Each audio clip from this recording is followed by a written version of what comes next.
Artículo 957 del Código Civil Comercial.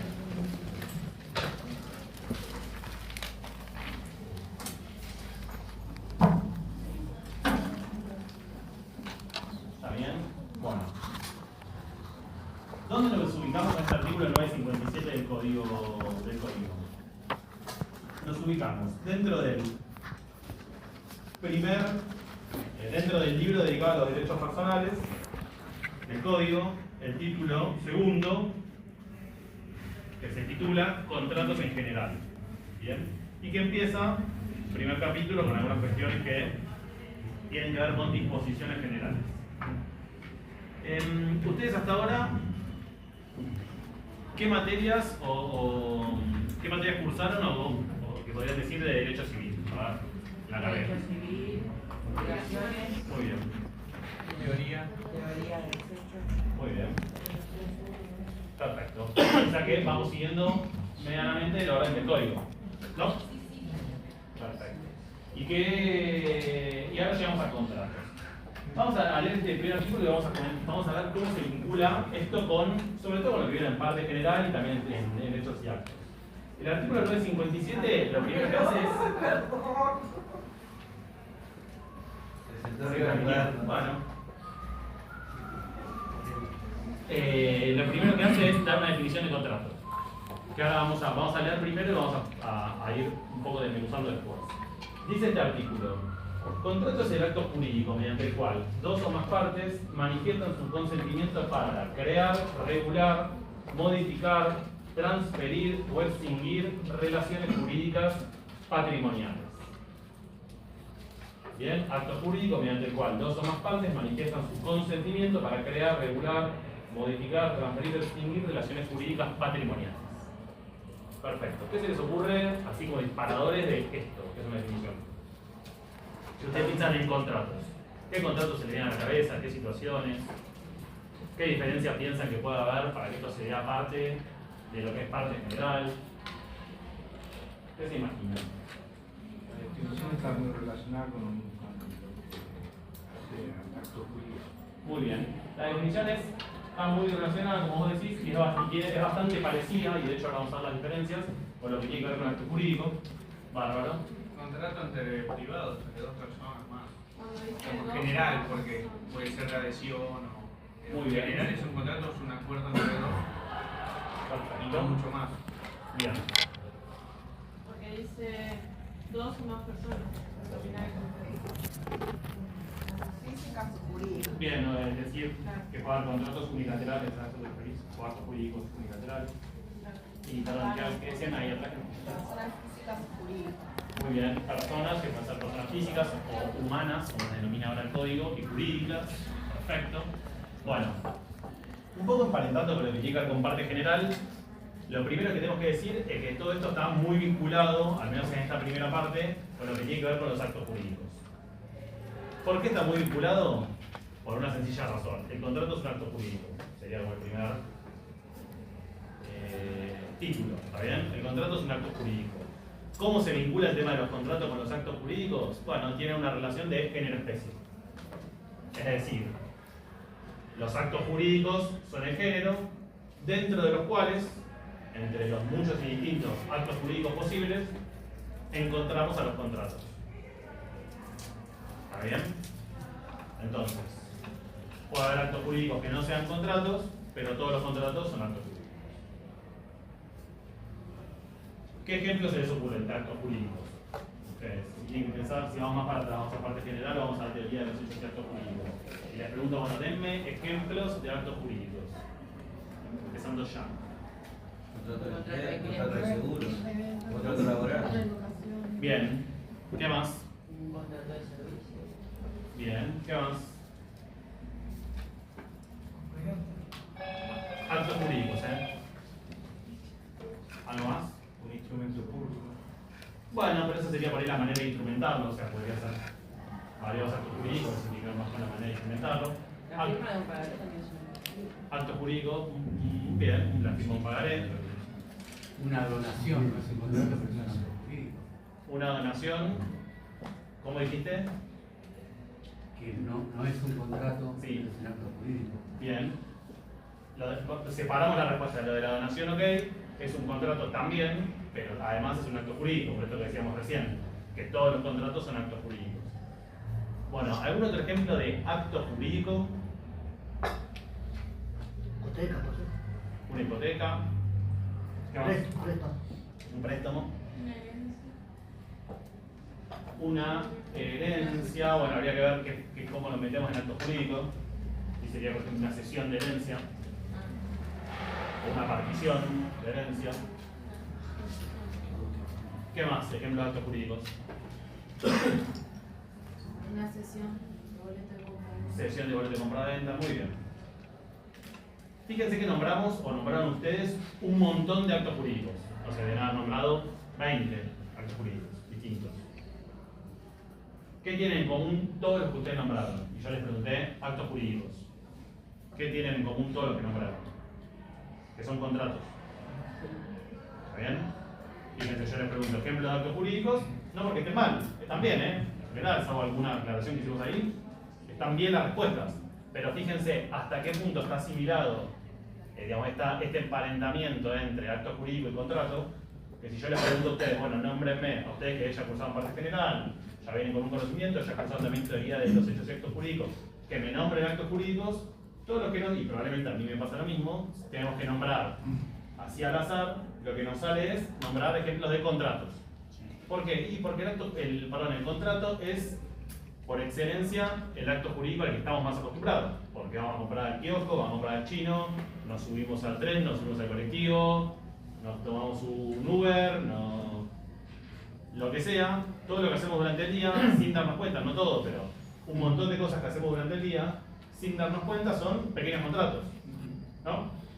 Desde la cosita más chiquita que por ahí compramos cuando salimos a la mañana, comprar un café, hasta Tomar el colectivo. tomar el colectivo, o algo mucho más relevante y que nos exige otra atención, como puede ser firmar un contrato de alquiler para mudarnos. ¿Está bien? Pero desde lo más chiquito hasta algo que puede ser mucho más trascendente, independientemente de la importancia que tengan en el día a día, son contratos. Entonces son una gran cantidad de contratos que celebramos casi de manera totalmente normalizada durante el día. Y cuando pensamos en los actos jurídicos, enseguida lo que pensamos es en los contratos. Sin embargo, insisto, hay un montón de actos jurídicos que no son contratos. Por ejemplo, el matrimonio, la celebración del matrimonio, por ejemplo, la celebración de un testamento. Cuando uno redacta un testamento, cumple con las formalidades y designa heredero a la persona que sea, eso es un acto jurídico. Una sentencia judicial. Pero no es un contrato. Una sentencia judicial es un acto jurídico, pero no es un contrato. Digamos, un acto administrativo es un acto jurídico, pero no es un contrato. Bueno, nada. Un montón de ejemplos que nos encontramos de actos jurídicos que no son contratos. Entonces funcionan de esta manera que les decía. Como el género de los actos jurídicos y los contratos, una especie dentro de esa generalidad. Y si comparamos, fíjense que nosotros tenemos en el artículo 259 la definición de acto jurídico, si nos remontamos a la parte general del código. Entonces, para recordar esta definición, que ya la han visto, dice este artículo que el acto jurídico es el acto voluntario, lícito, que tiene por fin inmediato la adquisición, modificación o extinción de relaciones o situaciones jurídicas. ¿Bien? El acto voluntario lícito que tiene por fin inmediato la adquisición, modificación o extinción de relaciones o situaciones jurídicas. ¿Está bien? ¿Y qué diferencia encontramos? ¿Qué diferencias, en plural, encontramos si un poco comparamos esa definición con la de contrato? ¿Qué acto jurídico habla sobre situación jurídica y contrato sobre relaciones jurídicas patrimoniales? Muy bien. O un acuerdo. Una primera diferencia. Legal. Perfecto. Entonces, miren, empecemos del principio al final y podemos ir viendo diferencia. Primero, la definición de contrato, lo primero que aclara es que es un acto jurídico, ¿no? Entonces da por sentado todo lo anterior. Dice, contrato es el acto jurídico, ¿no? Nos quedamos con eso así como resaltado. mediante el cual, y ahí vienen las diferencias por ahí, dos o más partes. ¿Está bien? Dos o más partes. Entonces, ahí tenemos una primera diferencia o una primera diferenciación con respecto a los actos jurídicos en general. ¿Por qué? Porque hay actos jurídicos ¿de qué categoría son? ¿De qué clasificación? Unilaterales. Ejemplo típico el que vimos recién. El testamento, por ejemplo. ¿Está bien? Entonces, ahí tenemos una primera cuestión. El contrato es un acto jurídico bilateral. Y aparte de ser bilateral, y ahí viene una cuestión que también tenemos que tener en cuenta, que es por la que después igual vamos a avanzar, tenemos que tener en cuenta lo siguiente. Cuando hablamos de que es bilateral, no es porque intervengan dos o más personas, porque fíjense que la definición no habla de personas, sino de partes del contrato. ¿Está bien?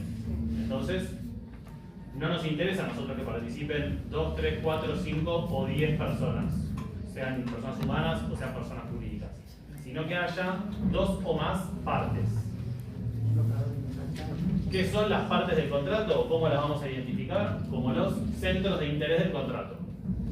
Bien, entonces que haya una parte por un lado, que incluso una parte pueden ser varias personas, los vendedores, si fuese un contrato de compra-venta, y que tengamos del otro lado la otra parte que pueden ser varias personas, los compradores.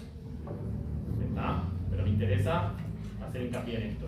No tenemos en la definición, nunca hablamos de personas, sino de partes del contrato. Después, siguiendo con la definición, entonces tenemos que es un acto jurídico mediante el cual dos o más partes manifiestan su consentimiento para crear, regular, modificar, transferir o extinguir relaciones jurídicas, que acá ya dejamos de lado las meras situaciones jurídicas de las que hablamos cuando hablamos de acto jurídico, patrimoniales. ¿Está bien? Y ahí subrayo eso también. ¿Por qué? Porque en los actos jurídicos, en los simples actos jurídicos, el requisito de la patrimonialidad no está presente. Cuando leímos la definición de acto jurídico, en ningún lado habla de contenido patrimonial. Y de hecho dijimos que un ejemplo de acto jurídico es el matrimonio. Otro ejemplo puede ser un acto administrativo, una sentencia judicial, bueno, nada, en fin. Miles de ejemplos de actos jurídicos que no necesariamente tienen contenido patrimonial. Entonces, cuando hablemos de contratos, sí o sí, vamos a tener contenido patrimonial. ¿Está? Aún en los contratos gratuitos, como puede ser una donación, hay un contenido patrimonial. Para una de las partes. Para una de las partes, ¿sí? En ese caso. Sí, claro, en realidad para ambas partes. El contrato en sí tiene contenido patrimonial. O sea, una de las partes va a sacar la prestación, la otra recibirá el bien. Pero tiene contenido patrimonial porque justamente se dispone, en ese caso, mediante la transferencia de la propiedad a título gratuito, de un determinado bien. Pero va a estar presente el contenido patrimonial. Entonces, a grandes rasgos, esas son, digamos, o ese es un poco, son las diferencias que encontramos en esto que les decía de género-especie respecto de los actos jurídicos. Tenemos sí o sí dos o más partes, tenemos relaciones jurídicas y tenemos contenido patrimonial. ¿Está bien? Respecto de todo eso, bueno, ahí nos da una amplia gama de posibilidades que se puede tratar de, habla de crear, regular, modificar, transferir, extinguir, es decir, fíjense que da un montón de, un gran abanico de posibilidades respecto de estas relaciones jurídicas. ¿Bien? Bueno, hasta acá lo que tiene que ver con la definición. Y la cuestión es, bueno, cómo nosotros antes dimos el ejemplo, hablábamos de esto que todo el día estábamos incluso hasta casi sin darnos cuenta y de manera totalmente automatizada celebrando contratos, ¿no? Entonces la pregunta que sigue es, bueno, ¿cuáles son los elementos? ¿Cómo se celebra? ¿Cómo se arma? ¿Cómo se conforma un contrato? Bien, la primera palabra que encontramos, que fíjense que la menciona el propio artículo 957 que da la definición de contrato, es consentimiento. Buenas. Adelante.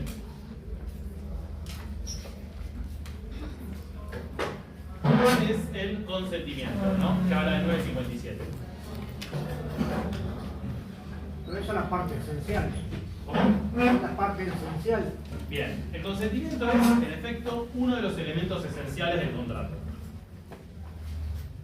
¿Está bien? Entonces, anticipo. Vamos a encontrar seguro tres elementos esenciales, es decir, tres elementos que no pueden faltar dentro o a la hora de celebrar un contrato, que son el consentimiento, el objeto y la causa. Consentimiento, objeto y causa. Bien. Esos tres elementos, como les digo, como los dice la palabra, esenciales, tienen que estar. Y tienen que estar al momento de la celebración. Si no están, nos va a faltar una de las columnas, una de las patas del contrato, y lamentablemente va a ser un contrato nulo. ¿Está bien? Bueno, ¿cómo se forma el consentimiento? Más allá de que es un tema que veremos en la próxima clase, en la clase virtual de la presencial. ¿Cómo se forma el consentimiento? Bueno, por la voluntad de estas dos o más partes de las que hablábamos antes.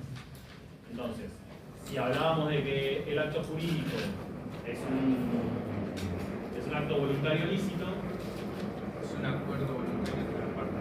perfecto. Vamos a tener un acuerdo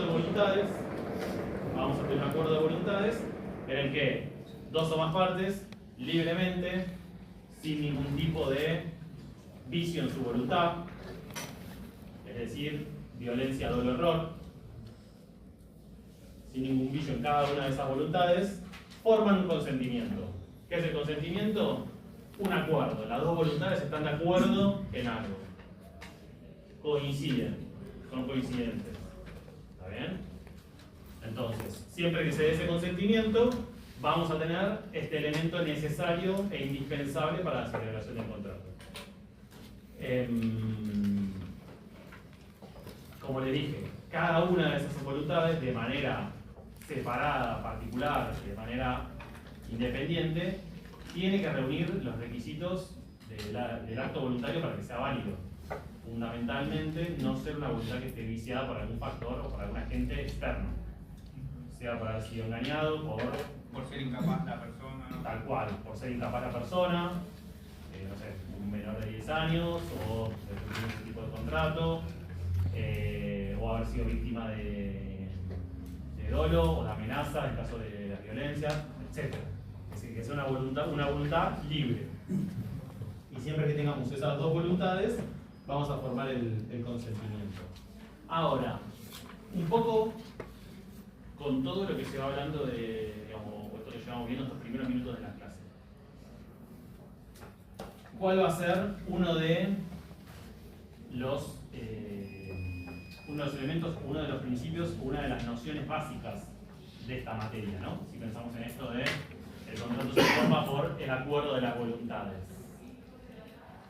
¿Qué piensan que va a ser algo que puede ser un elemento fundamental? La buena fe entre las El partes. discernimiento. Bueno, uno es la buena fe, es un principio muy importante de la materia. El consentimiento sí, pero yendo a algo un poco más, si se quiere, incluso hasta de lo esencial a eso, es lo que tiene que ver con la autonomía de la voluntad y la libertad para contratar. ¿Está bien? Fíjense que el artículo siguiente, de hecho el 958, dice lo siguiente. Tiene este título, el artículo. Fíjense qué importante. Libertad de contratación.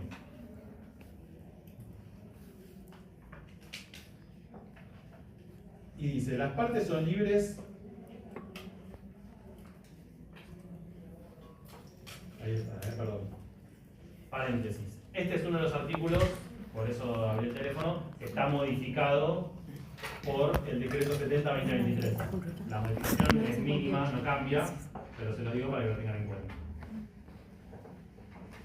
La redacción actual dice lo siguiente, ¿no?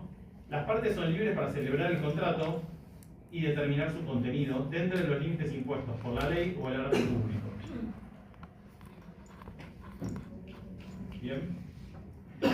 Las normas legales siempre son de aplicación supletoria a la voluntad de las partes expresada en el contrato, aunque la ley no lo determine de forma expresa para un tipo contractual determinado, salvo que la norma expresamente sea una norma imperativa.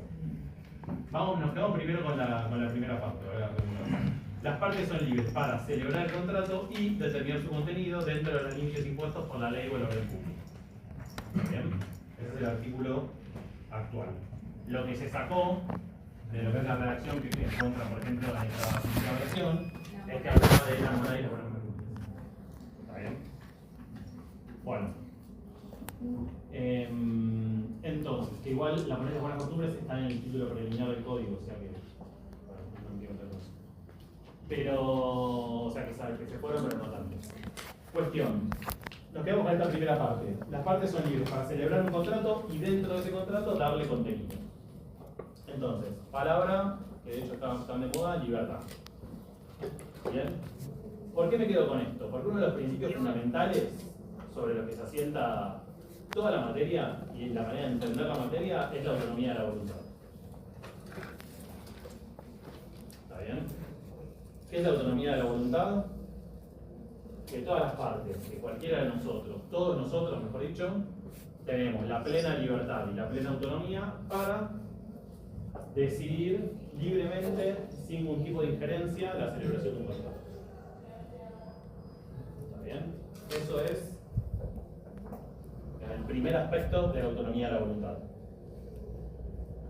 Entonces, solo hay contrato, nunca nace el contrato por imposición de la ley o una consecuencia jurídica, como puede ser, por ejemplo, un hecho jurídico que se deriva en consecuencias, como un accidente de tránsito que se derivan consecuencias jurídicas, como puede ser una reparación, una indemnización, etc., sino que siempre y necesariamente nace de la decisión libre de las personas. Entonces, todos nosotros tenemos libertad y autonomía de la voluntad para contratar. Esa es una de las dos grandes columnas sobre las que se apoya toda la teoría general, toda la materia, tanto la teoría general de los contratos como después, lógicamente, los contratos en particular, que es la aplicación práctica de esa teoría. Ahora bien, si pensamos, esa es una primera parte. Y una segunda parte de esta autonomía de la voluntad tiene que ver con que las partes no solo deciden celebrar un contrato o no hacerlo, todas las personas deciden celebrar un contrato o no hacerlo, sino además, buenas, Perdón, disculpen. no hay problema, lo que te va a faltar es la silla. Veo, yo me sigo corriendo. Pero acá hay lugar. Ah, hay lugar también, bueno.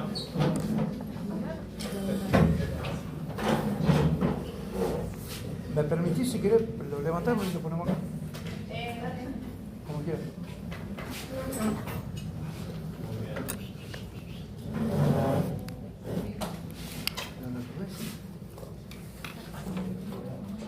Entonces la autonomía de la voluntad sería otro elemento esencial. No, es que en realidad los elementos esenciales son los que vimos antes, consentimiento, objeto y causa. El tema de la autonomía de la voluntad en realidad se mete o se vuelve un poco la cuestión más general de los contratos y se mete también lo que tiene que ver con el consentimiento. ¿Está bien? Por esto no hablábamos de que es un acuerdo de voluntades. Digamos, un poco a lo que voy, con esto de entender los principios generales y el funcionamiento de esta materia, es esto que hablábamos. Libertad para contratar. Decidir contratar o no hacerlo. Decido celebrar un contrato o digo paso, prefiero no celebrarlo. Primer aspecto. Segundo, el llenar de contenido ese contrato. ¿Está bien? ¿Por qué?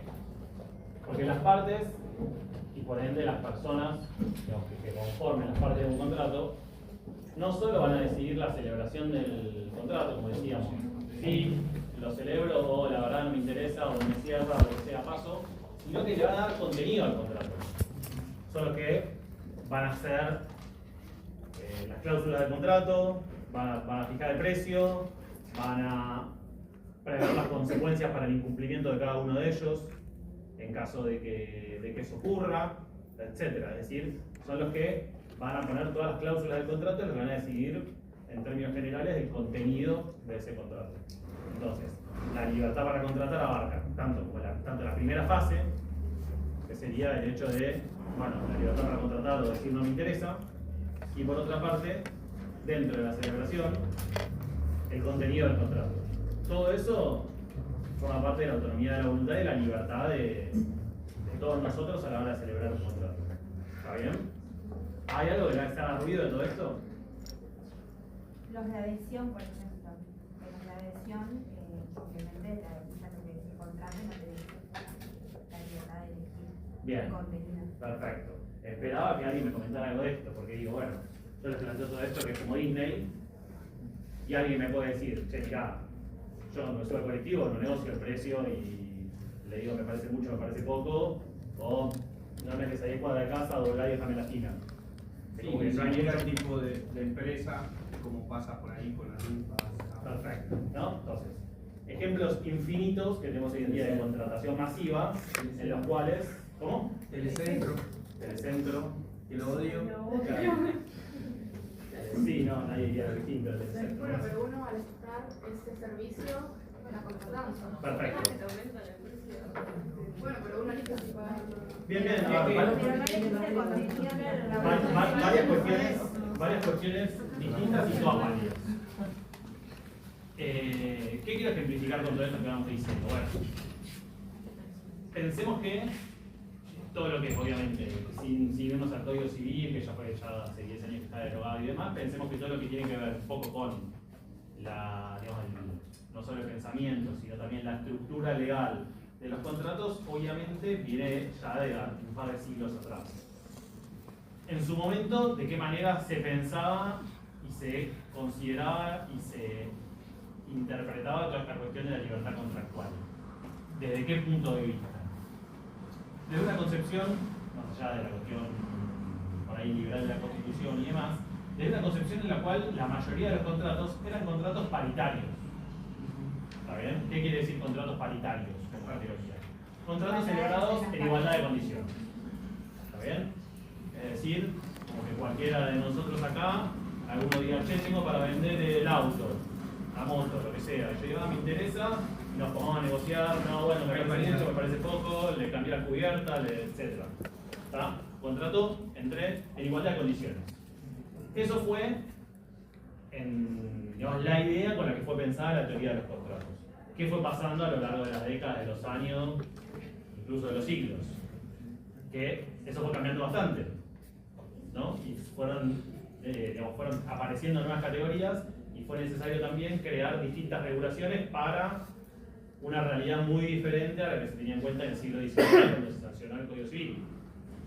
Entonces, por ejemplo, aparecieron cosas como, más allá de las idas y venidas y la regulación de regulaciones, etc., desde el principio o la primera parte del siglo XX, el tema de las distintas leyes de alquileres, el tema de leyes que fueron prohibiendo o hacer modificaciones posteriores y demás, la indexación de precios, actualización de precios, un montón de cuestiones que ofrecen distintos temas. Por un lado, distintas categorías de contratos. Hoy en día tenemos como tres grandes cuestiones: los contratos paritarios, los contratos de adhesión y a su vez los contratos de consumo, que por ahí son contratos que pueden estar en una categoría o en otra.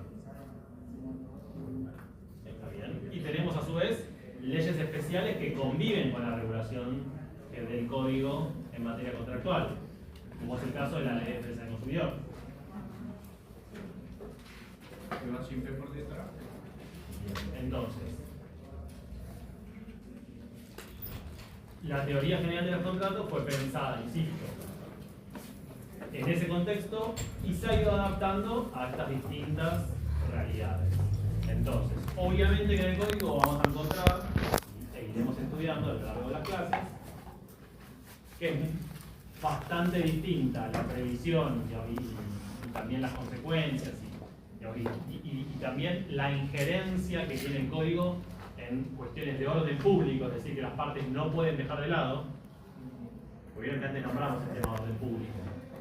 Entonces, tengamos en claro qué significa orden público, una norma de orden público.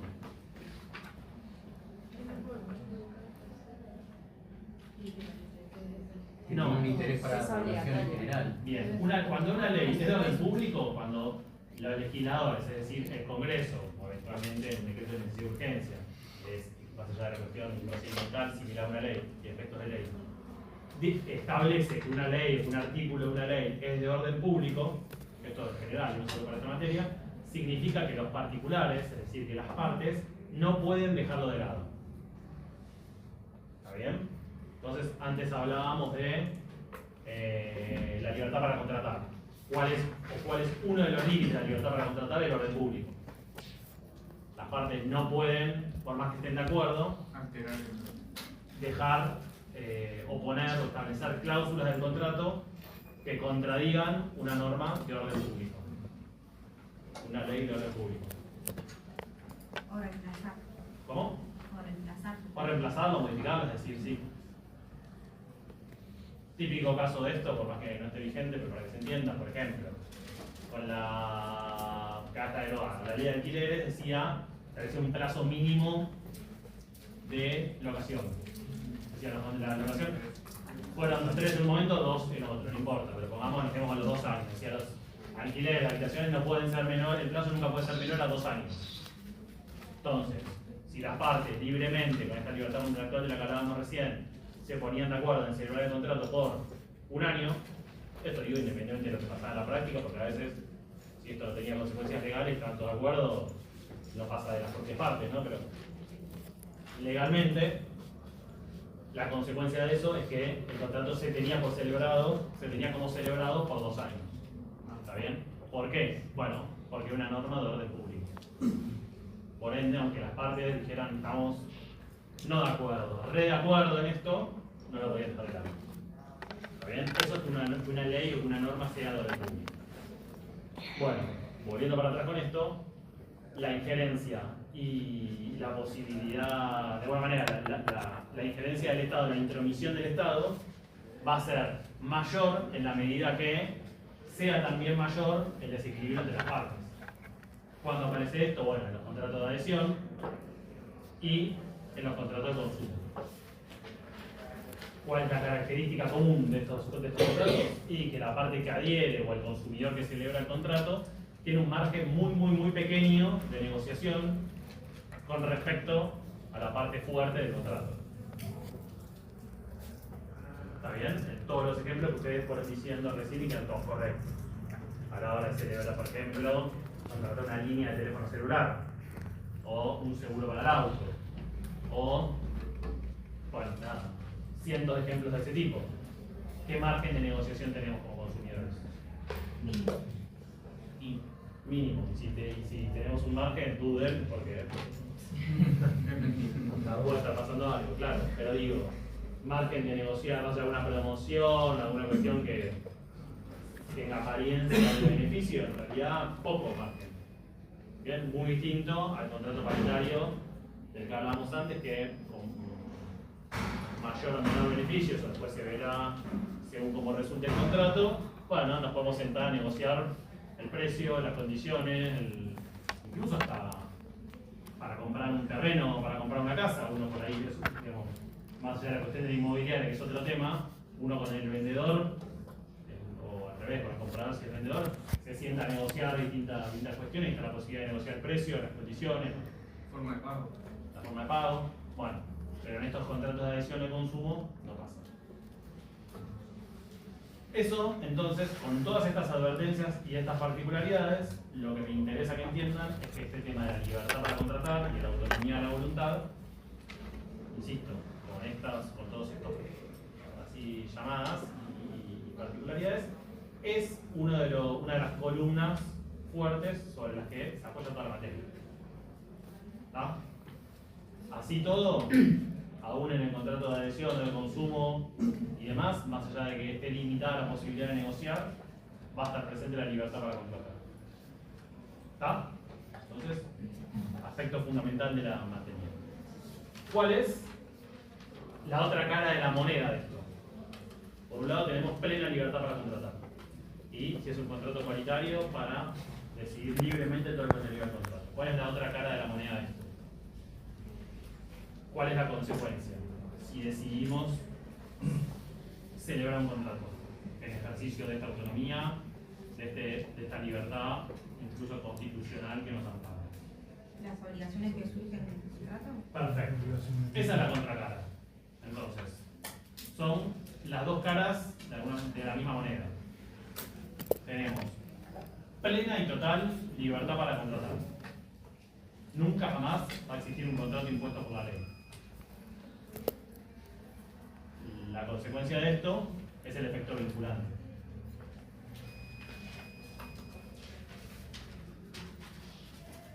Bien, artículo 959.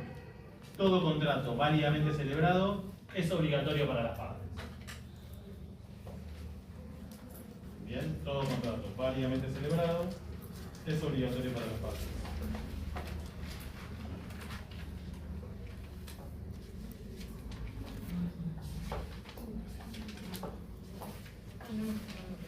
Bien. Y agrega la segunda parte de ese artículo. Su contenido solo puede ser modificado o extinguido por acuerdo entre las partes o, dice, ¿Alguna causa de exhibición? en los supuestos en los que la ley lo prevé. ¿Cómo, perdón? ¿Alguna causa que exima esa Sí, obligación? sí, pero a lo que voy, claro. Pero son las partes las que le dan el contenido al contrato, las partes las que lo pueden modificar. Nada más. ¿Está? ¿Y en qué me interesa el efecto vinculante? Siempre es una frase que no está en el código, pero nada, una cuestión medio de memoria, pero que es bastante gráfica. Yo no sé si algún lado lo repito, ahora ya no me acuerdo, pero que está en el código anterior, de que hablaba de que el contrato válidamente celebrado es para las partes como la ley misma. Siempre se decía como esa frase. El contrato celebrado para las partes es ley. ¿Está bien? ¿Por qué se le da hincapié en esto? Para equipararlo, para que tengamos en cuenta lo importante que es en sí la celebración del contrato en cuanto a que tenemos toda esta plena libertad para celebrarlo. En el momento que decimos, bueno, con todas estas advertencias, el uso de nuestra autonomía de la voluntad, conscientes de las consecuencias, decidimos celebrarlo, desde ese momento, En cuanto al cumplimiento, es como... en cuanto a las consecuencias, es como una ley. No hay ninguna posibilidad de abstraernos o de eximirnos de cumplir con las obligaciones que surgen del contrato. ¿Y en la práctica no se equipara o sí? Sí, sí, es la misma, es ley para las partes. Claro, pero por ejemplo en un contrato de adhesión, cuando hay un servicio que... En un contrato de adhesión, cuando el servicio es defectuoso Sí. y vos tomás una acción, como que no se llega a cumplir con el mismo vigor que debería tener si es así como si fuera tomado como la ley. No, sí que te pasa. El hecho de que a vos en general, digo, fuera del servicio que sea, de que una parte cumpla de manera defectuosa y la otra tenga posibilidad de reclamar por ese incumplimiento, lo que resalta justamente es el efecto vinculante del contrato. Es la obligatoriedad del contrato. O sea, es tan obligatorio que si una parte cumple de manera defectuosa, la otra puede exigir el cumplimiento o puede exigir una indemnización por ese incumplimiento. ¿Está bien? Lo que remarca es que es justamente es el carácter obligatorio. En general, a ver, para graficarlo, el contrato sería es equiparar los efectos de la ley, es una manera de hacerlo gráfico, es ley para las partes, es una ley entre particulares, como una sentencia judicial tiene los mismos efectos que una ley entre las partes del juicio. A eso se refiere. La diferencia obvia con la ley es una ley de aplicación general. Pero en cuanto a las consecuencias del incumplimiento, diría que es lo mismo, es obligatorio. Y el incumplimiento da lugar a la acción que corresponda, sea para pedir el cumplimiento, para pedir una indemnización, lo veremos más adelante. Pero lo que no hay duda es que, una vez celebrado, ninguna de las partes puede ni arrepentirse, ni eximirse de cumplir, ni nada de eso. Bueno, obviamente fuera de los casos excepcionales que después veremos como el caso fortuito, el caso mayor. ¿Está bien? Por eso eso fue. Perdón, hay que ir a agregar de vuelta. Ah, No era eso, porque decir ley, el contrato es por la autonomía misma de las partes. Porque si vos estás firmando un contrato, te estás obligando a lo que escribís en el contrato.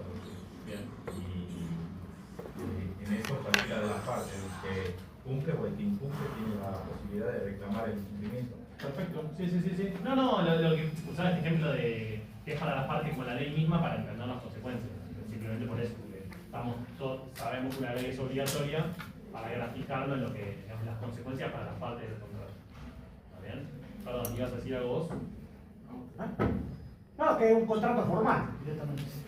¿En qué sentido? Perdón. Vinculante entre las partes.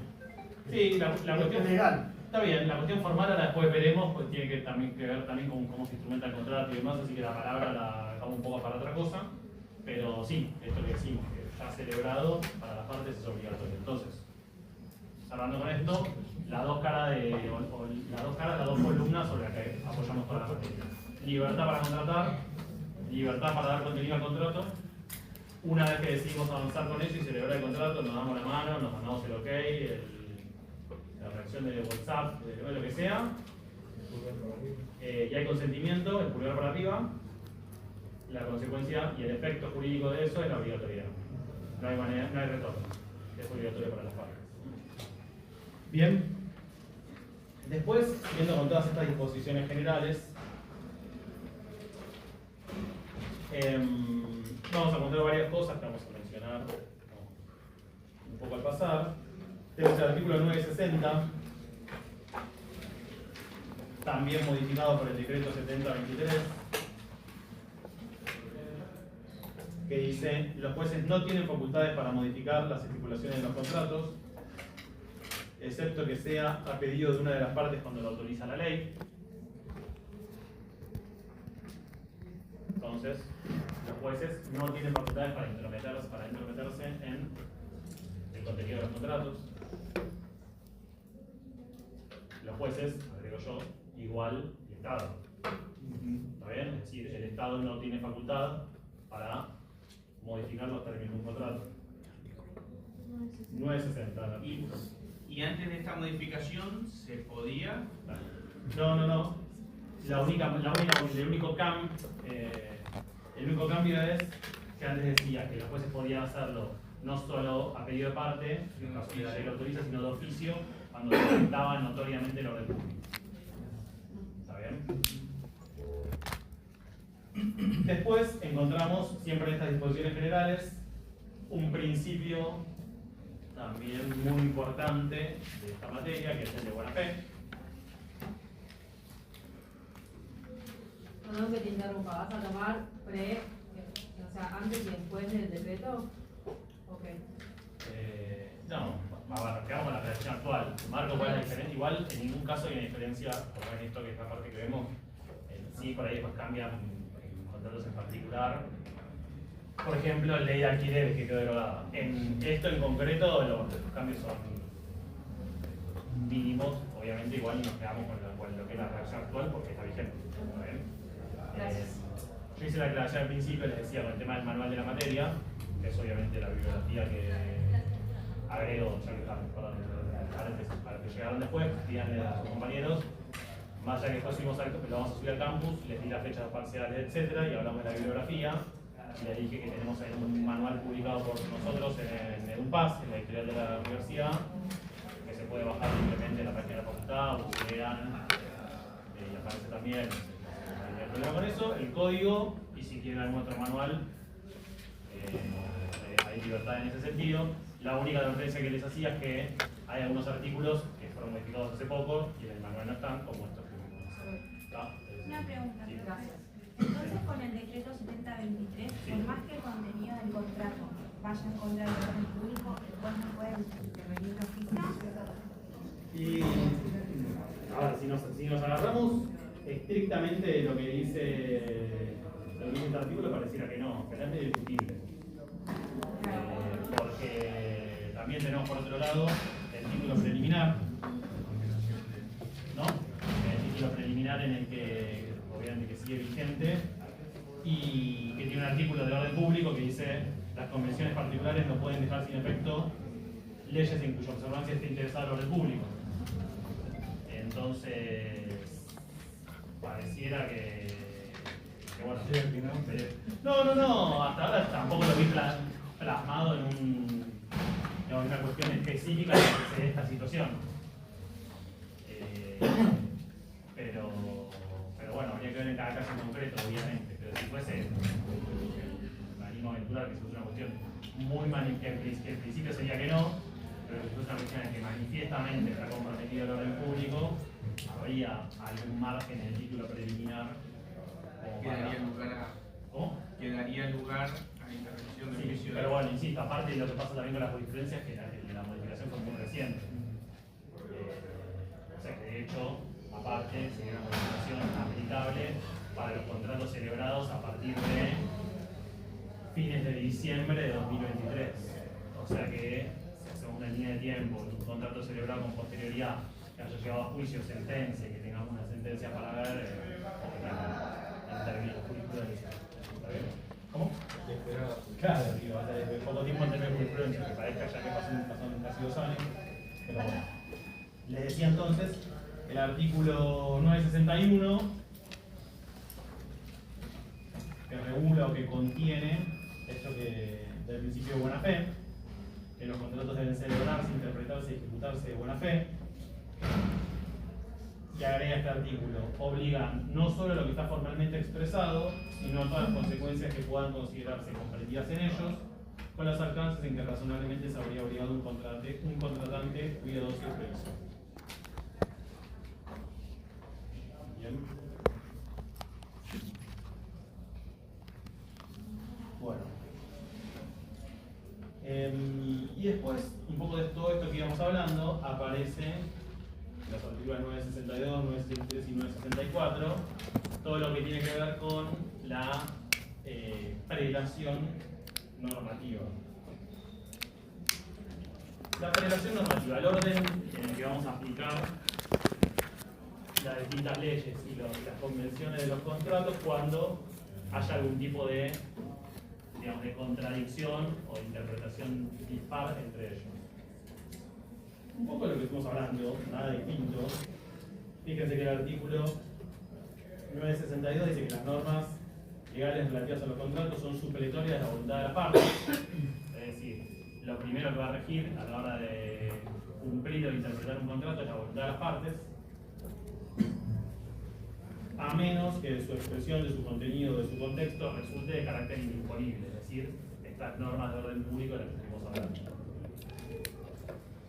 Entonces, el artículo 963, que da la prelación del orden normativo, dice: cuando concurren disposiciones, se aplican en el siguiente orden. Primero, las normas indisponibles, es decir, la orden público. Segundo, las cláusulas del contrato. Tercero, las normas supletorias de la ley especial. Y cuarto, las normas supletorias del Código Civil y Comercial.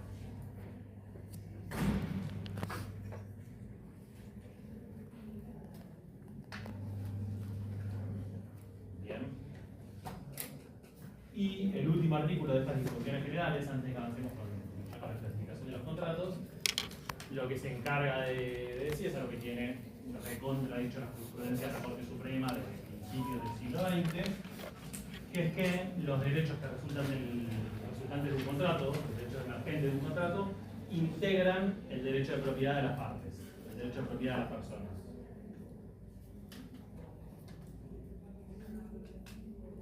¿Está bien? ¿Por qué es importante esto, subrayar que integran el derecho de propiedad de las personas, de las partes, de los contratantes? ¿En dónde está resguardado y consagrado el derecho de propiedad? La Constitución. Muy bien, en la Constitución, perfecto. Entonces, cuando nos encargamos de resaltar esto, lo que queremos decir es que los derechos emergentes del contrato no son una simple expectativa o una simple aspiración a obtener un beneficio o una prestación de la otra parte, sino que desde el momento de la celebración integran el patrimonio de las personas y por ende el derecho de propiedad de las personas. Y están las consecuencias del contenido de ese contrato para los contratantes amparado y garantizado por el artículo 17 de otros internacionales. Para dar seguridad jurídica de uno. Exactamente. Bien, bueno, hay elementales razones de seguridad jurídica. Sería difícil pensar en contratar, pensando bien en contratos de mayor implicancia o envergadura económica, digamos, pensar en contratar si no hubiese, digamos, en la medida que no haya mínimas condiciones o condiciones mínimas, para decirlo mejor, de seguridad jurídica, en el sentido de que no se van a modificar las reglas de juego durante, digamos, con posterioridad de la celebración del contrato, al menos en lo que tiene que ver con los contratos. Se podrán modificar a futuro, pero no de manera retroactiva. Entonces, es un poco a lo que se refiere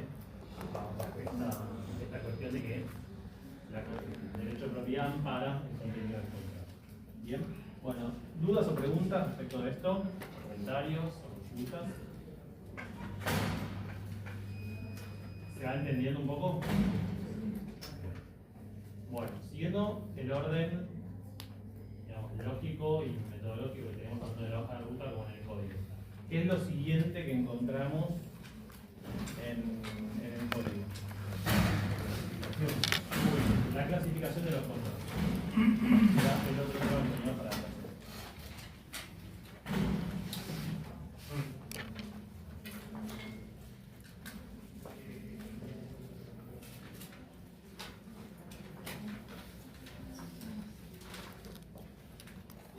Bueno, clasificación de los contratos. Lo siguiente que hace el código en esta parte de contratos en general es dar una clasificación. ¿Bien? Algunos se podría, o le podría sonar raro, y quieran un punto o alguna razón en eso, que haya o que tengamos digamos, artículos dedicados a una clasificación en un código. Por ahí las clasificaciones suelen ser más propias de no sé, un manual de estudio, de un libro o del programa de una materia de la facultad, de un código.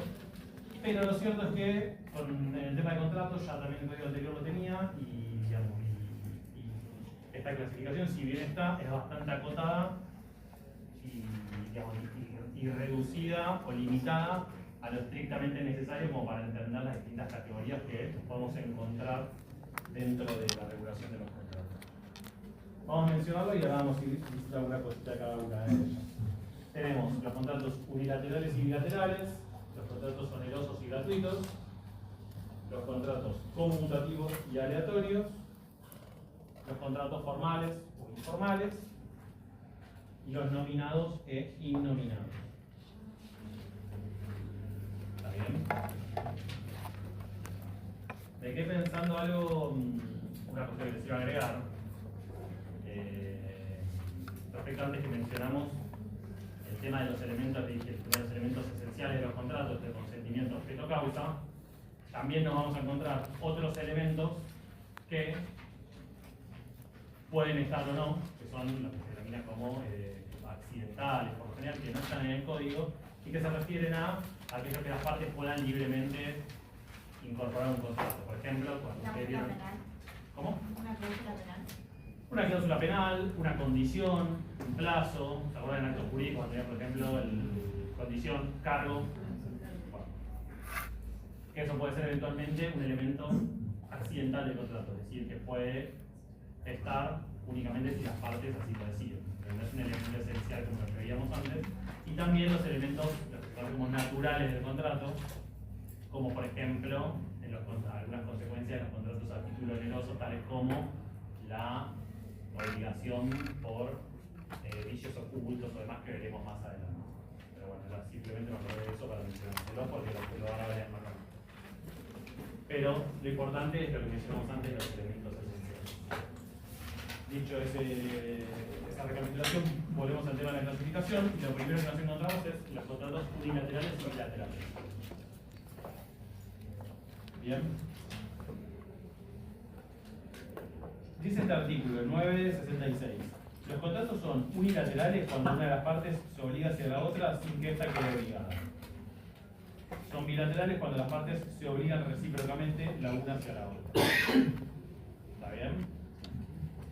¿A alguien le hace ruido? Les pregunto. Acá hablamos de contratos unilaterales y bilaterales. ¿Bien? Cuando vemos la definición de contrato, ¿qué palabra esta se utiliza en el 957? Que de hecho hicimos la mención. Bilaterales, no somos partes. Bien. Cuando dimos la definición dijimos, contrato es el acto jurídico mediante el cual dos o más partes manifiestan su consentimiento para la actividad, etc. ¿Está bien? Y diferenciamos, y nos fuimos un poco más para atrás y hablamos de la teoría de los actos jurídicos. Y dijimos, los actos jurídicos pueden ser bilaterales o unilaterales. ¿Está? Los contratos, ¿qué tipo de actos jurídicos son? Perfecto, son actos jurídicos bilaterales.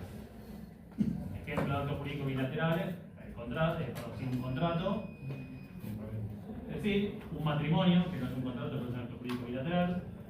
Ejemplo de acto jurídico unilateral, un testamento. ¿Está bien? Bueno. En eso estamos todos de acuerdo. El contrato es un acto jurídico bilateral. ¿Listo?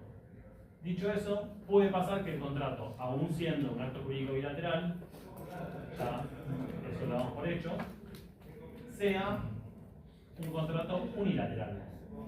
Y esto no es un trabalenguas. ¿Por qué decimos esto? Bueno, más allá que vemos la clasificación en el artículo 966, porque perfectamente hay contratos, típico caso, el contrato de donación, en el cual es un acto jurídico bilateral. El contrato de donación. Hay dos partes. Sí, como todo contrato, por eso la pregunta tiene. Nada más que trampa. una se obliga hacia la otra, nada más. Perfecto. El contrato de donación, entonces, ¿es un acto jurídico bilateral? Sí, como todo contrato. Hay dos partes. Donante, donatario. Listo. Segunda pregunta. ¿Es un contrato unilateral o bilateral? Unilateral. Perfecto. Unilateral. ¿Por qué? Porque solo una de las partes queda obligada. ¿Bien? Ojo, no quiere decir que la otra no pueda reclamar el cumplimiento de ese contrato, en este caso el donatario. Pero el donatario no tiene ninguna prestación a su cargo. No paga un precio, no tiene que hacer no tiene ninguna obligación de hacer.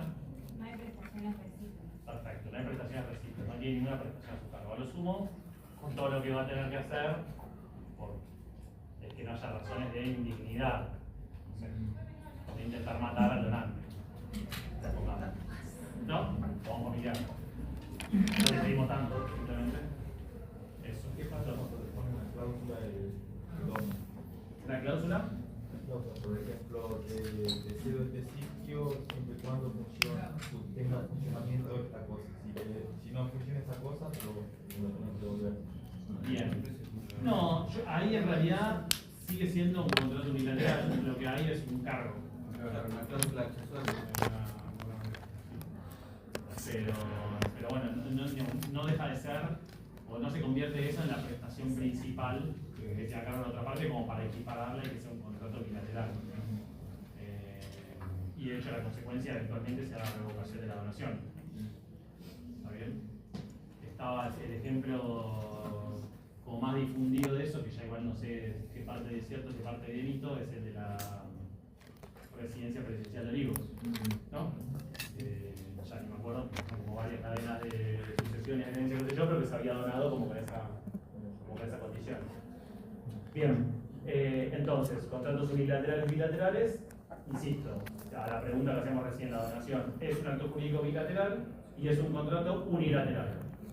¿Está? Solo una de las partes queda obligada con una prestación a realizar. La otra espera, tranquila y sentada, que la otra parte cumpla, y si no lo hace, puede exigir el cumplimiento. ¿Está? Y eso es importante también porque, me interesa remarcarlo, porque el hecho de que sea unilateral no quiere decir que la otra parte no pueda reclamar nada. No, el consentimiento, por ejemplo, en el caso de la donación, con las particularidades que corresponda, por ejemplo, si es un inmueble tendrá que ser por escritura pública, no veremos en contrato de donación, pero si el contrato está celebrado y hay consentimiento, el donatario puede exigir el cumplimiento. ¿Está bien? Como contracara de esto, los contratos bilaterales, que son la mayoría, son aquellos, claro, en los cuales las dos partes se obligan y tienen prestaciones. su cargo. ¿Está? Típico caso de la compra-venta. Uno transfiere la propiedad, la parte vendedora y la parte compradora paga el precio. Locación de un inmueble, la parte locadora cede el uso y goce del inmueble y la notaria paga el precio. ¿Vale? Bueno. Siguiente cuestión, o siguiente clasificación, contratos a título anheloso y a título gratuito. Los contratos son a título anheloso cuando las ventajas que procuran a una de las partes le son concedidas por una prestación que ella ha hecho o se obliga a hacer a la otra. Son a título gratuito cuando aseguran a uno u otro de los contratantes alguna ventaja independiente de toda prestación aceptada. ¿Bien? Entonces, esto es bastante de la mano con la explicación que vimos recién de los bilaterales y los unilaterales. Porque los contratos van a ser onerosos cuando haya prestaciones recíprocas y cuando haya, les diría, una interdependencia, es decir, una vinculación o una cierta una ecuación de ecuanimidad entre las dos prestaciones. Que tengan un valor económico parecido. ¿Está? Entonces, un contrato en el cual haya una total desproporción en eso, aunque haya alguna prestación a cargo de alguna de las partes, por ejemplo, si no guarda relación con el valor de la prestación del otro contratante, el contrato será gratuito, no es que sea inválido, pero será gratuito. ¿Se entiende lo que digo? Por ejemplo, si transfiero la propiedad de un bien y la contraprestación es un valor mínimo o algo menos simbólico o sí, un abrazo, por decir algo, para poner en ridículo, lo que voy a esto. No solo tiene que haber una prestación, sino que para que sea un contrato oneroso tiene que haber una relación de valor de las dos prestaciones. Tienen que tener un valor similar. ¿Bien? Bueno, porque de hecho puede pasar a veces que, por ejemplo, se ve bastante con el contrato de donación, que sean como donaciones en agradecimiento o gratificación por algún acto. Soborno. Bueno, no, explícitas. Los municipales saben de Sí, yendo a esas cuestiones, claro, pero siempre se plantean a veces las cuestiones con ese tipo de cosas. Después lo veremos, las donaciones remunerativas, no remunerativas, pero por ejemplo, no, me arregló toda esta cuestión, le doné tanto. Bueno, habrá que establecer. Si es una remuneración y hubo una contraprestación.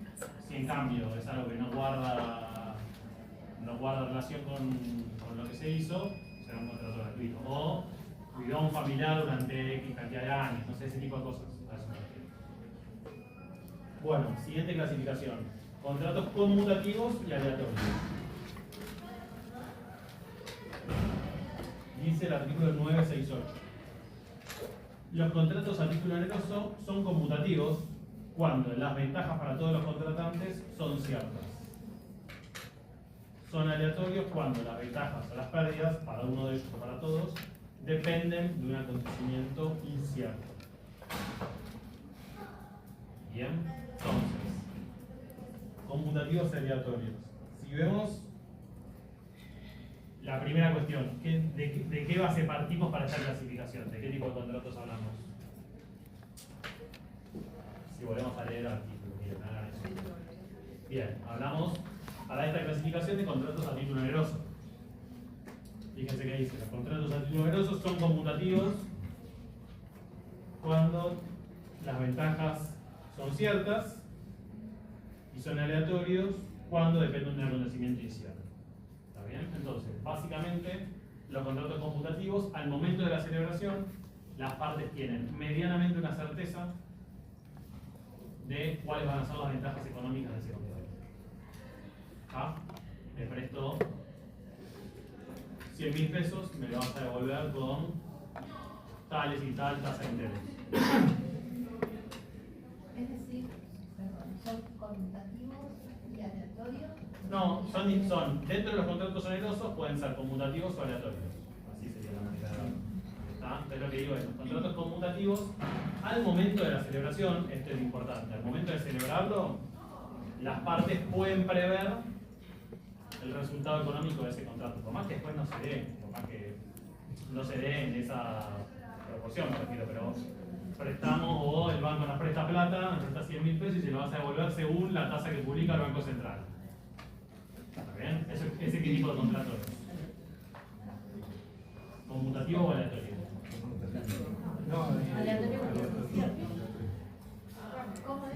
Pregunto, vamos de vuelta. Vamos y le pedimos al banco donde cobramos el sueldo. Yo cobro el sueldo del banco Ciudad. Necesito 100.000 pesos. Ahí no hay problema. ¿En cuánto tiempo lo vas a devolver? ¿En 6 meses? Bueno, lo vas a devolver en 6 meses y vas a pagar intereses según la tasa activa que publica el Banco Central. Sería activo. No. sabe las ventajas que va a tener. ¿Cómo? No sabemos en la. No, a ver. Sí, lo bueno, es tramposo, porque está diciendo que va a cambiar la tasa. ¿El planteo es tramposo? Vamos Vamos del principio. Retrocedemos un paso más atrás. Es un contrato oneroso, ¿estamos de acuerdo? Sí. Listo, es un contrato oneroso. El banco no me lo presta de favor, yo le devuelvo la plata a los intereses. Hago un precio.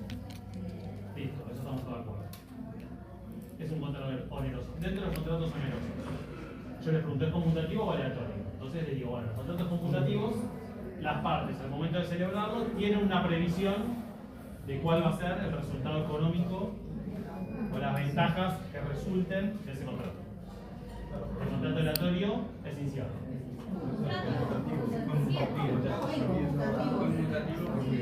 Quiero hacer una votación. Medianamente se sabe, porque si se saca, por ejemplo, un préstamo UA, o sea, generalmente se hace una simulación y te da como el parámetro de cuánto salario Vamos por partes. Vamos por partes. A ver, escuchemos y analicemos. Para mí es conmutativo, porque vos estás diciendo de qué lugar va a salir la tasa. No es que el contrato está estipulado a lo que le pinta el cajero.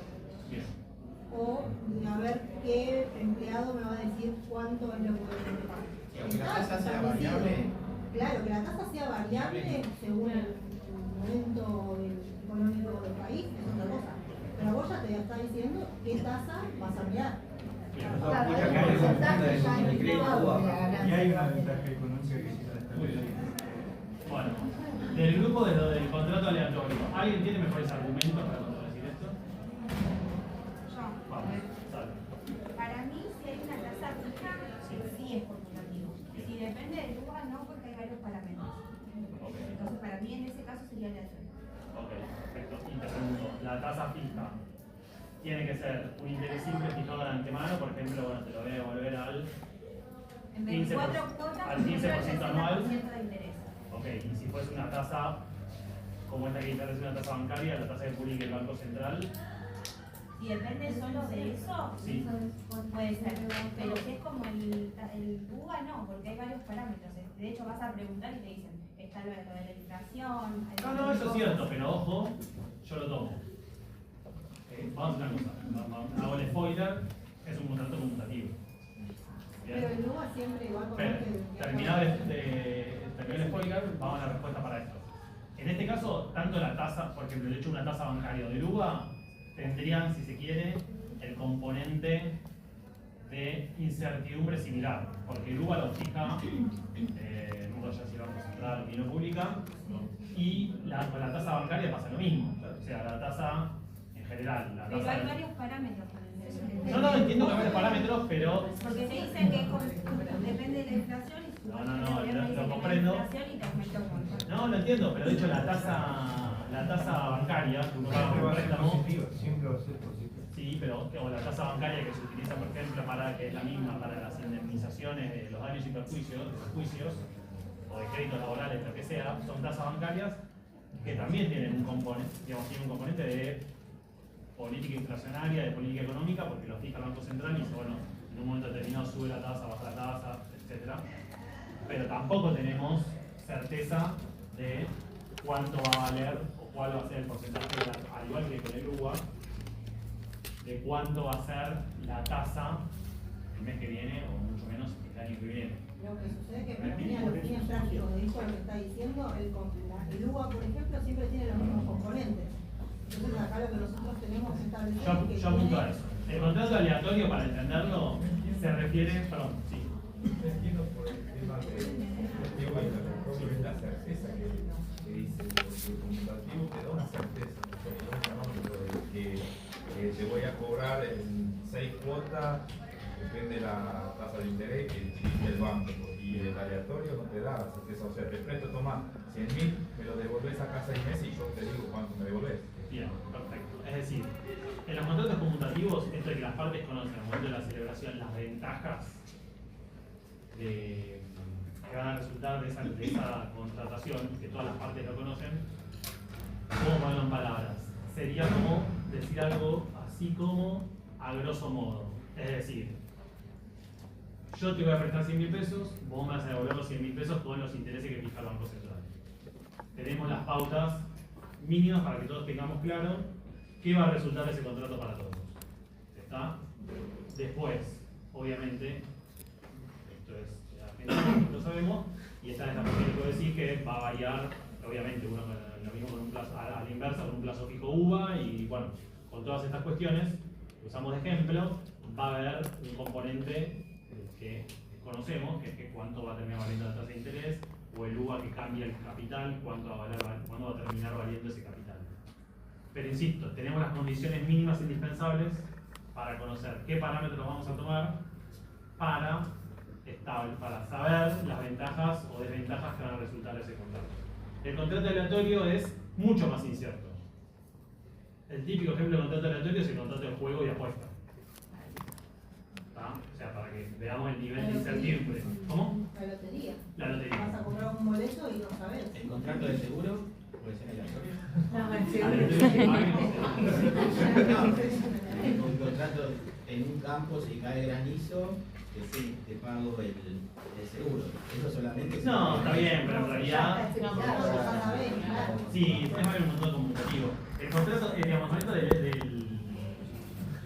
hecho incierto, el típico ejemplo es esto que decimos del contrato de juego de apuesta, lotería y demás. Ese tipo de contratos son los típicamente aleatorios, en el que directamente no sabemos si va a haber alguna ventaja para una de las partes o no va a haber ninguna. ¿Está bien? Ese es el típico ejemplo de contrato aleatorio. ¿Está? Que, por eso les digo, requiere una cuestión mucho más general que por ahí, el detalle, no menos importante, obvio, de en contratos conmutativos, cuáles van a ser esas ventajas, que a veces es muy difícil saber la precisión, o no es imposible saber la precisión de antemano. ¿Está? Pero como para diferenciarlos, esos son buenos ejemplos como para entender. ¿Está bien? Bueno, siguiente clasificación, artículo 969, la de los contratos formales o informales.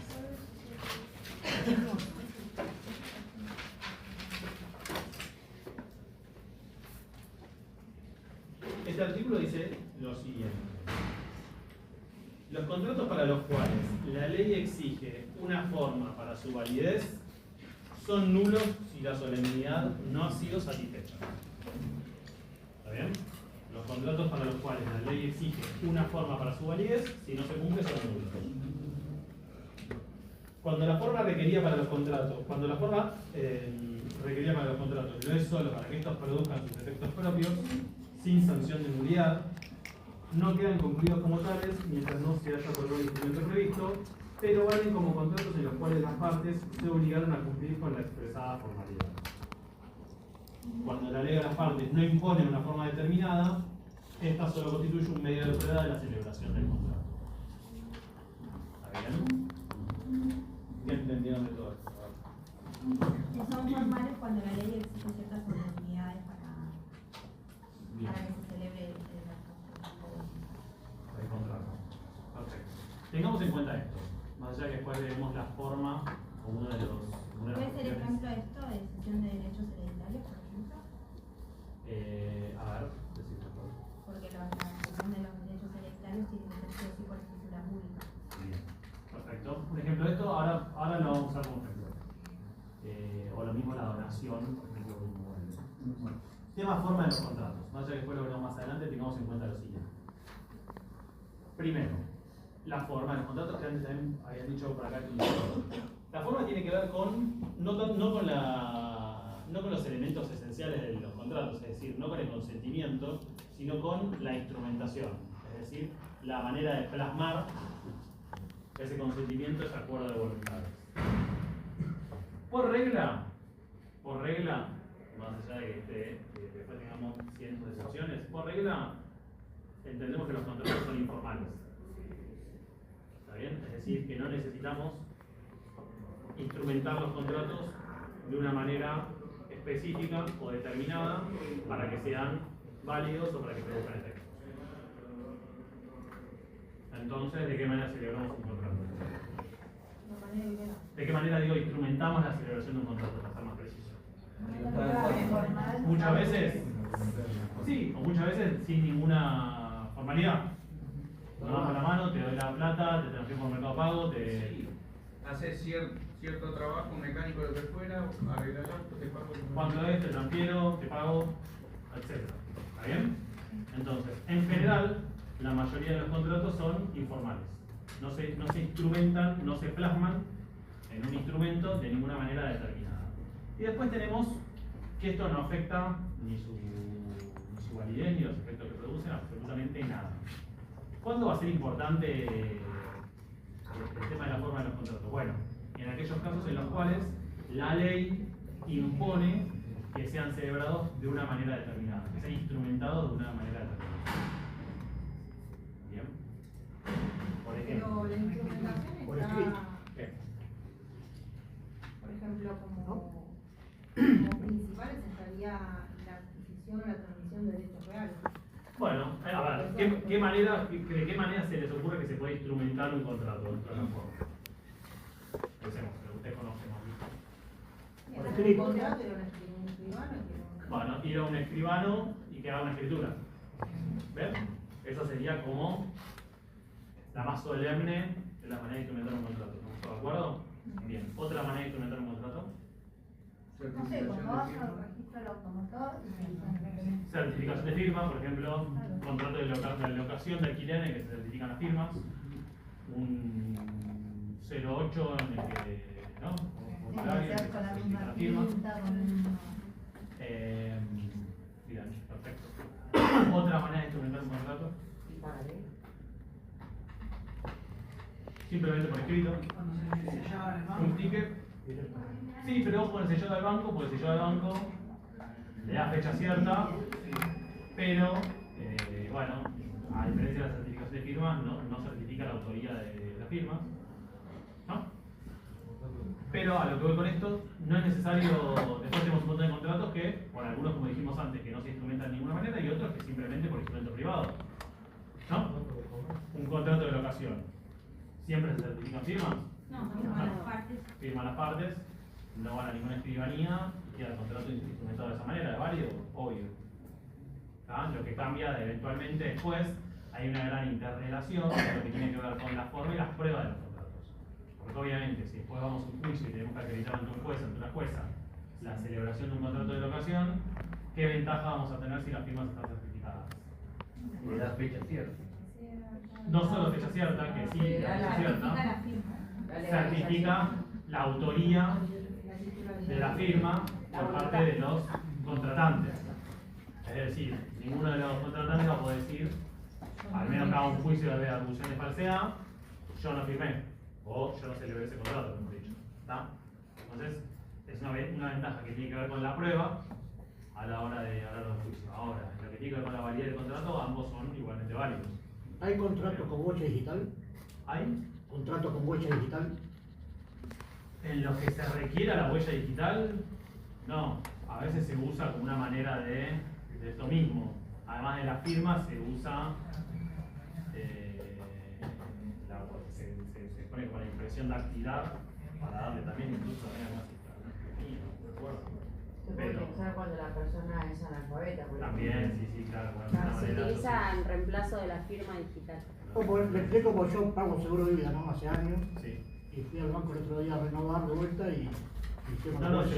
se usa lo mismo. No firmé, pero me hicieron con huella. A veces con la fe de vida también los bancos, bueno, ese tipo de cosas, pero no porque sea digamos, en este caso una cuestión de la forma de los contratos, sino porque más bien de seguridad. Bueno, con este tema de la formalidad, entonces tenemos después muchos contratos en los cuales se exige que se hagan por escrito. Por ejemplo, el contrato de locación. Contrato de locación de inmuebles, la ley exige que se haga por escrito. ¿Está bien? Entonces ahí tenemos un caso distinto a esto de la libertad de forma de lo que hablábamos. ¿Qué pasa si se incumple con esa formalidad? Y se celebra o se instrumenta, por ejemplo, de manera verbal. No tiene validez. Bueno, y ahí es donde entra es un poco más fina la cuestión. ¿Por qué? Pensemos esto. La regla o la idea en todo momento del código es que los contratos sean válidos. Eso lo deben enseñar en la cabeza. Entonces, siempre que pensemos o que afirmemos o nos tentemos en decir este contrato es nulo porque se incumplió con algo, pensemos que la primera idea es siempre respetar la voluntad de las partes. Entonces, si las partes quisieron celebrar un contrato, vamos a hacer todo lo posible por respetar la voluntad de las partes. Bien, eso como premisa. ¿Hay casos que hay contratos duros? Obvio que los hay. Pero vamos a partir de esa idea. Intentamos mantener vivo el contrato. Segunda cuestión, entonces. Contratos que se exige que se hagan por escrito y se incumplen. Veamos lo que leíamos antes. Cuando la forma requerida para los contratos lo es solo para que estos produzcan sus efectos propios, sin sanción de nulidad, no quedan concluidos como tales mientras no se otorgó el instrumento previsto, pero valen como contratos en los que las partes se obligaron a cumplir con la formalidad. Cuando la ley de las partes no impone una forma determinada, esta constituye solo un medio de prueba para la celebración del contrato. Entonces, casos en los cuales, por ejemplo, se exige que estaba por escrito, pero lo es al solo efecto probatorio, el contrato va a ser válido si es celebrado de manera verbal, en la medida que después podamos acreditar efectivamente la celebración. ¿Está? Típico caso del contrato de locación, por ejemplo. Entonces, incumplir con esta formalidad exigida de hacerlo por escrito no va a traer aparejado la nulidad del contrato, pero vamos a tener, lógicamente, serias dificultades de prueba. Vamos a tener que después acreditar de manera fehaciente que efectivamente se celebró de manera verbal. ¿Es imposible? No. Porque si me transfiere todos los meses la plata, vamos a ser propietario y me transfiere todos los meses 200.000 pesos de alquiler y yo aparte pagar los servicios y bueno, hay maneras bastante razonables de acreditar. Ya si es todo informal, como antes. Y después tenemos contratos en los cuales, por ejemplo, se tiene que estar por escritura pública. Típico caso del artículo 1017, que dice: deben ser otorgados por escritura pública los contratos que tienen por objeto la adquisición, modificación o extinción de derechos reales sobre inmuebles. ¿Está bien? Entonces, una compraventa de un inmueble se tiene que hacer por escritura pública. ¿Está bien? ¿Y qué pasa? Vamos a ver la pregunta que le contrato de alquiler. ¿Qué pasa si no se hace por escritura pública? Generalmente se hace un boleto donde se compromete a escriturar. Bien. Pero eso no invalida la operación. Perfecto. Fíjense lo que les decía recién hace un minuto. ¿Qué intentamos por todos los medios? Que el contrato sea válido, ¿no? Entonces, la tentación más grande es si decimos, hay un artículo que dice la compraventa de inmuebles se tiene que hacer por escritura pública, ¿no?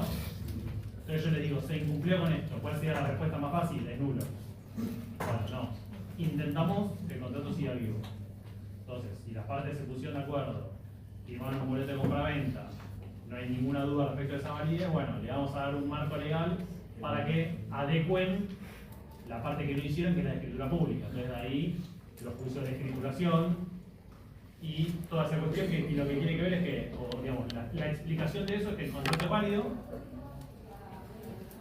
pero las partes Se comprometen a cumplir con la formalidad pendiente, en este caso la escritura pública. ¿Está bien? Entonces, compraventa de inmueble, no se cumple con esto, no se cumple con la escritura pública, no es nulo, las partes quedan obligadas a otorgar la escritura. Entonces, cualquiera de ellas podrá reclamar a la otra y eventualmente iniciar un juicio de escrituración para que la otra parte otorgue la escritura. ¿Se entiende la idea? Sí. Inclusive pasa en muchos casos, en muchas zonas que se han comprado las casas recientes y pasan años hasta que... Sí, no, ni hablar. Bueno, Después pueden tenemos el hacer, tema, se además de hace. los boletos de compraventa tienen una regulación especial que dentro de lo que es el contrato de compraventa que ya vamos a ver el año que viene. Pero a lo que voy con esto, para entender digamos, la cuestión de la que hablábamos recién, que no caigamos en la tentación de decir, de bajar el martillo y decir es nulo, porque vamos a intentar que sea lo último.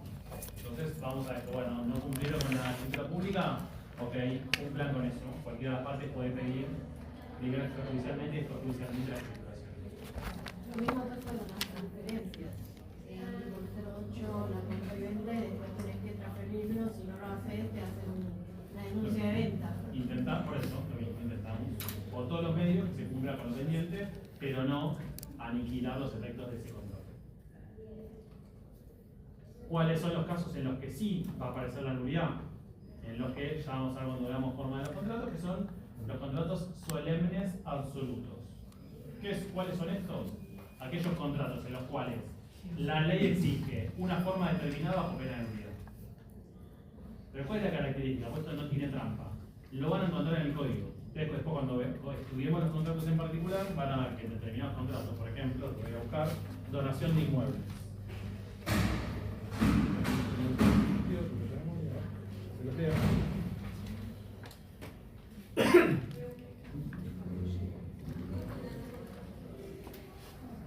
Contrato de donación, artículo 1552.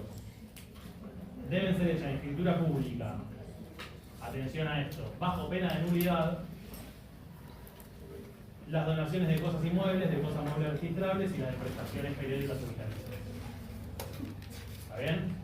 Entonces, tenemos determinados casos en los cuales el código de manera expresa dice, si no se cumple con la forma, con la escritura pública, ese contrato es nulo. Esos casos excepcionales, esos casos que son excepcionales, ahí sí la consecuencia es la nulidad, es decir, que se tiene por no celebrado el contrato. Este que puse ejemplo es el 1552, que es el que está dentro del contrato de donación. ¿Para qué lo tenemos reservado en general? Para contratos gratuitos. Esto los agrego yo, no porque sea una cuestión excluyente, pero en general está previsto para los contratos gratuitos. La ley, el código, tanto el anterior como este, siempre miran medio de reojo el tema de los contratos gratuitos. Les llama la atención que alguien, de manera voluntaria, deliberada y libremente, done sin ninguna contraprestación ni ningún algo. O como el caso de las prestaciones periódicas, que alguien se comprometa de manera vitalicia o por una determinada cantidad de años a darle plata a otra persona por ejemplo, una prestación vitalicia. Entonces, nada, no porque no se pueda hacer, pero por una cuestión lógica de seguridad jurídica y demás, en esos casos, las formas exigidas bajo pena de nulidad. Entonces, si la donación de inmuebles se hace por un instrumento privado, por ejemplo, no existe el boleto de donación, pero si fuese por el boleto de compra-venta, un boleto de donación, bueno, eso es nulo. ¿Está bien? Eso es nulo y no es que el donatario va a poder exigir, bueno, otorgame la escritura que no diste. No, es nulo. ¿Listo? Y se tiene como celebrar. Pero bueno, insisto, esto solo queda reservado para los casos excepcionales en los cuales la ley lo prevé de esa forma. En todos los otros, intentamos por todos los medios que el contrato se exija. ¿Se entiende esta idea? Bien. Por último, el artículo 970, encontramos los contratos nominados e innominados.